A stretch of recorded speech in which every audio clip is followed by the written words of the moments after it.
Welcome to Home Fires, a series of interviews with Edel Assanti artists on the subject of a recent work or a work in progress. Today, I'm pleased to be speaking with Jodie Carey, and we're going to be discussing a group of works that Jodie's completed in the past few months for an exhibition at the New Art Centre Roche Court, entitled Common Thread. Can we start by talking about the inspiration behind these new works? The works were made in response to the ideas behind the exhibition being curated at the New Art Centre, and also in response to the space in which I was to show work.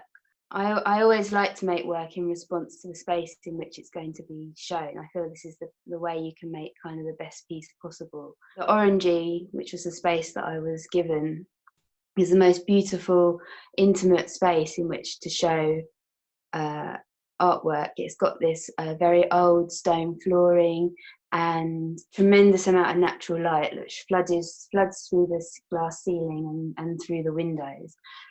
So on visiting the site and spending some time in the space, I knew that I wanted to make a series of individual sculptures that would stand in the space, and I wanted these sculptures to have their own history, created through this kind of layering process, through the making, through a layered making. And I was hoping to make sculptures which spoke eloquently and poetically about time, the passing of time and memory. The title of these works is Sun Discs. What is it about that particular form that drew you to the subject matter? I wanted the works to have this circular woven discs to evoke time and its passing. I had a number of very old timbers that I'd found along the creek at Deptford, and they had this very weathered surface with a beautiful patina of cuts and marks. And alongside these timbers I wove large discs of canvas and rope,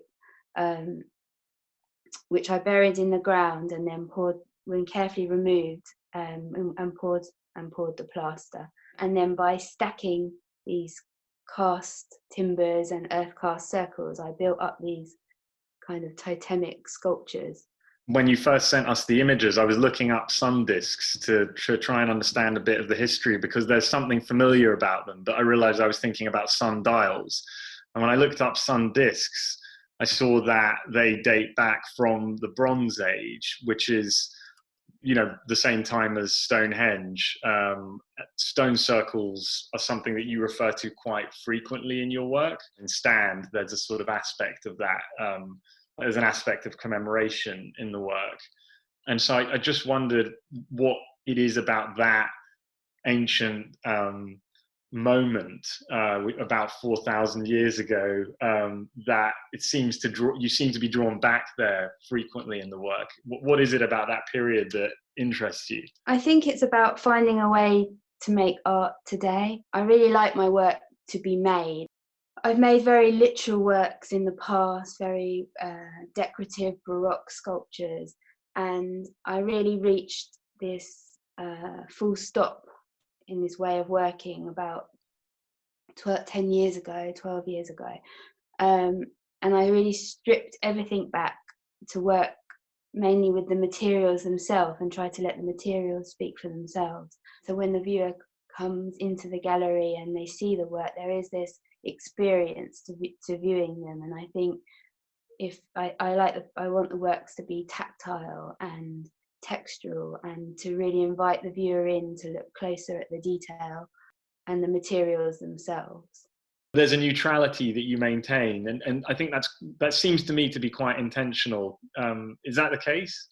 I think I don't ever want my work to be read too literally. I don't want the viewer to be told what to think or to feel when they encounter the work.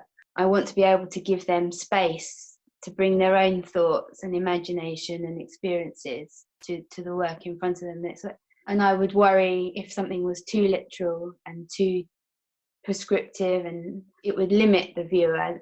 There wouldn't be anywhere else for them to go. The reaction that we have often in your shows is people are trying to pin down a sense of like the site that they're in, because these installations create an environment. They have an atmosphere. Like even these three sculptures as they're installed at Roche Court, like in the one image I've seen, they have an aura to them. And so one of the things that is really lovely is that, people feel like they're being drawn into a specific site or space, but they're never really told exactly what that is. Yeah, I really like this. I never thought about this, but I really like this. I want to think about this more in the studio, and then something else. I'd never thought about creating a almost imagined world, really, isn't it? Thanks so much for speaking to us today, Jodie, and we all look forward to being able to see the sculptures in the flesh at Roche Court. Lovely to speak to you, Jez. Thanks. Bye. Bye.